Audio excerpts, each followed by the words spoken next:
കൂനമാവിലെ ഉയരപാത ജില്ലാ collector S Priyanka സ്ഥലം സന്ദർശിച്ചു.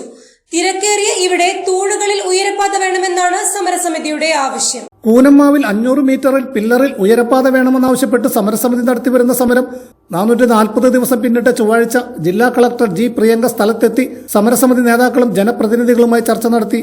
നൂറുകണക്കിന് പ്രവർത്തകർ അണിനിരുന്ന സമരപ്പന്തലിന് സമീപം ചൊവ്വാഴ്ച ഉച്ചയ്ക്ക് 12 മണിയോടുകൂടിയാണ് ജില്ലാ കളക്ടർ എത്തിയത്. സമരസമിതി നേതാക്കളുമായി അശാസ്ത്രീയ നിർമ്മാണം നടന്ന സ്ഥലങ്ങൾ കാണുവാനും സമരസമിതി നേതാക്കളുടെ പരാതികൾ മുഴുവനായി കേൾക്കാനും കളക്ടർ തയ്യാറായി. പ്രദേശത്തെ പൊതുവികാരമായ 500 മീറ്ററിൽ ഉയരപാത തന്നെ വേണമെന്ന നേതാക്കളുടെ ആവശ്യം വിശദമായി ചർച്ച ചെയ്യാൻ ഈ മാസം 22-ന് കളക്ടറേറ്റിൽ ചർച്ച നടത്തുമെന്ന് ജില്ലാ കളക്ടർ ജി പ്രിയങ്ക ഉറപ്പു നൽകി. Paravur block panchayat president P R Saijan, Kottuvally panchayat president Prasheetha Benny, Varappuzha panchayat president Biju Chullikkad, സമരസമിതി നേതാക്കളായ തമ്പി മേനാച്ചേരി, ടോമി ചന്ദനപ്പറമ്പിൽ, ജസ്റ്റിൻ ഇലഞ്ഞിക്കൽ, പഞ്ചായത്ത് വൈസ് പ്രസിഡന്റുമാർ, പഞ്ചായത്ത് അംഗങ്ങൾ തുടങ്ങി ഒട്ടേറെ പേർ സംസാരിച്ചു. റിബൺ കെട്ടി നമ്മൾ ഇട്ടിരിക്കുന്നത് ഈ 2 സ്ഥലങ്ങളാണ്. അത് കഴിഞ്ഞാൽ 3.8 ആ 3.8 കൂടെ ഒരു വാഹനം പോലും ബാരിക്കേഡ് വേണമല്ലോ. ഇവിടെ വിദ്യാർത്ഥികൾക്ക് പോകാൻ കൊച്ചു കുട്ടികളാണ്. അപ്പൊ അവിടെ പഠിക്കുന്ന ഈ ആയിരക്കണക്കിന് കുട്ടികൾ പോകുമ്പോൾ അവർക്ക് പ്രൊട്ടക്ഷൻ വേണ്ടേ?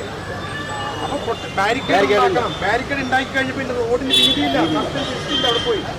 അപ്പൊ അതാണ് ഇവിടുത്തെ ഒരു പ്രശ്നം. ഇത് പരിഹരിക്കാൻ തൂണുകളിലാണെങ്കിൽ ഇത് 12 വീക്ക് വരെ 415 ദിവസം ഈ നാട്ടുകാരുടെ പരിദേവനങ്ങളാണ് സാറിന് മുമ്പിൽ സമർപ്പിക്കണം.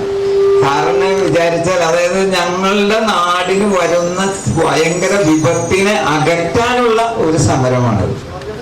അപ്പൊ സാർ അത് ഞങ്ങൾക്ക് വലിയ മുഖവിലക്ക് എടുക്കുമെന്ന് അപേക്ഷിക്കുന്നു. നന്ദി, നമസ്കാരം.